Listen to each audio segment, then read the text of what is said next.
I am an archivist, and this recording is an effort to better understand Darth Infestus' rise to power. Little is known about Darth Infestus' life before he joined the Order of the Dark Lords of the Sith. After his arrival on the hellish planet Biss, Darth Maitreya trained him as an apprentice. She was once a Jedi Grand Master and the founder of the new Jedi Order. But Darth Ro seduced her to the dark side, and she came to serve the Dark Lords as one of the battle-hardened marauders. Under her tutelage, Infestus faced many challenges. He fought ferocious beasts and countless enemies of the Empire, perhaps taking after his master, honing his dueling skills.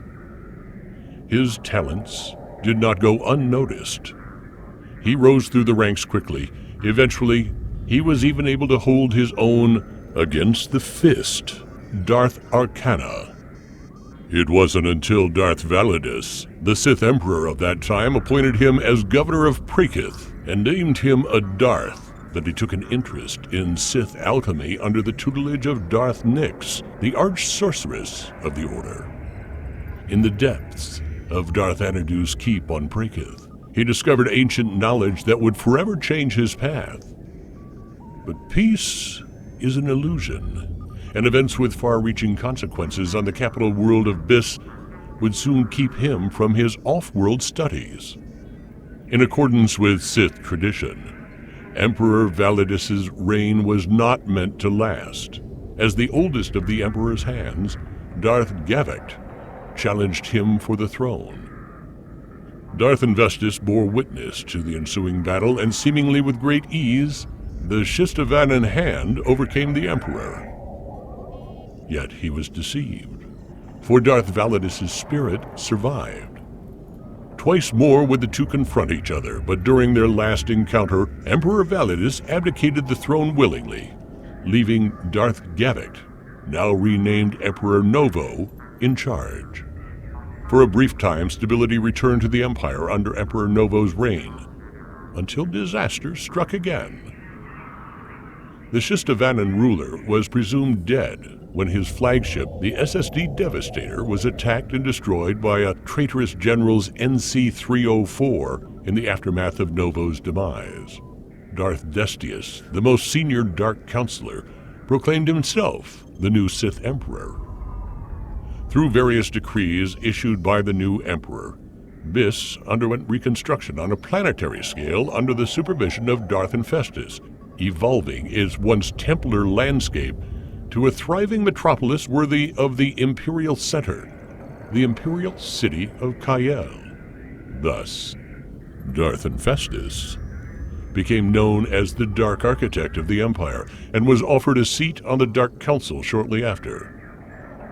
He served the Council for many years as the Arch-Prophet, the head of the branch the Empire calls upon when subtlety is required, following in the footsteps of his predecessor Darth Aaron and Darth Moiray. As a Sith Master, Darth Infestus trained many apprentices, all of whom failed and were discarded until Lady Malice, previously trained by Darth Mortis. Darth Infestus continued her training and taught her the ways of the dark side. She would later become the ruler of her own planet, the Queen of Onderon. The first of Darth Infestus' apprentices to earn the Darth title, however, was Darth Ulterius, a talented Sith who eventually became a Dark Counselor. Darth Infestus was a cruel teacher, even by Sith standards. He would often subject the pupils to extreme physical danger and also test their minds, or sometimes break them. Still, Darth Ulterius survived the trials a great many before him did not, and was ordered to kill his parents on Dantooine to break his chains. Most of his tasks were designed to fuel hatred, in particular for his master, as is customary among the Sith. Predictably, once he believed himself powerful enough, Darth Ulterius betrayed Darth Infestus and attempted to turn the Order against him. The attempt failed, however, and Ulterius was subsequently reprogrammed in one of Infestus's laboratories. As the Dark Architect grew in power, Emperor Decius and Executor Ro could no longer deny his claim. Thus on Korriban they publicly acknowledged his ascension during an imperial meeting, and at last he joined the hallowed ranks of the Dark Lords. Once more, the Dark Architect reshaped Bis and rebuilt the Imperial Citadel according to his design and by the Emperor's decree. Yet he viewed his peers as rivals, as any Sith would, and began to lay the groundwork for a master plan. On the planets Vardos and Creuss II, beyond the Emperor's purview, he formed new Sith orders and recruited many loyal cultists and other devotees who would later become known as Infestites.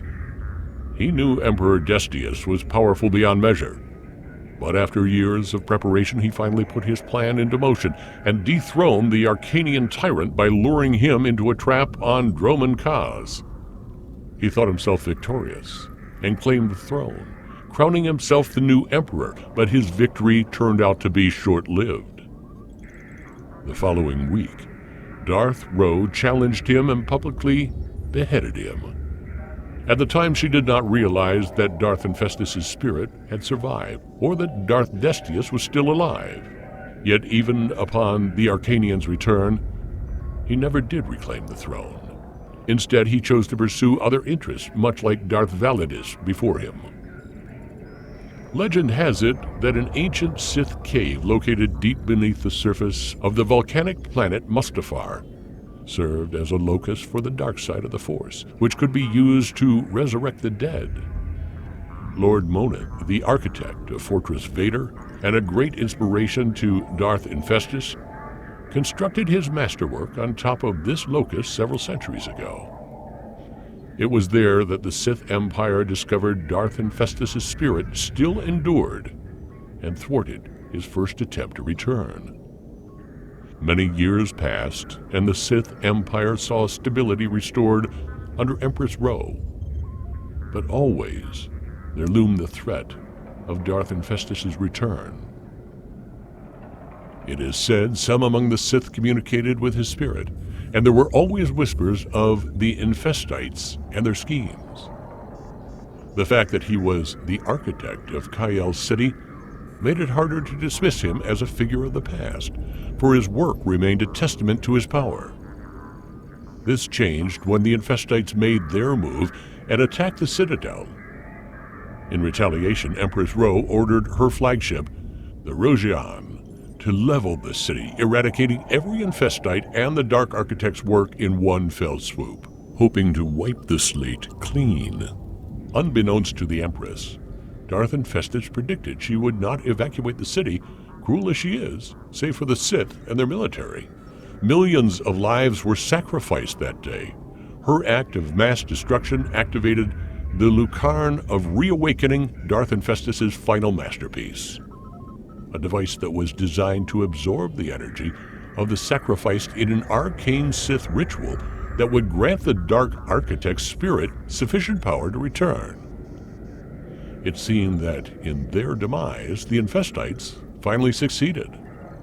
When the Sith Empire traced the location of the Dark Architect reborn to Exegol, they found him waiting for them.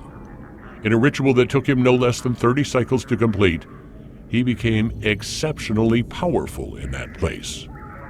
Powerful enough to break the minds of several Sith and troopers the instant they arrived, turning them against their brethren. A bloody battle ensued, one the Sith Empire might have lost, but in the end they overcame their enemy, and Darth Infestus was finally defeated, struck down by the combined strength of Darth Venandi, Darth Certus, Dark Lady Calaratri, Executor Periculosa, and Empress Ro.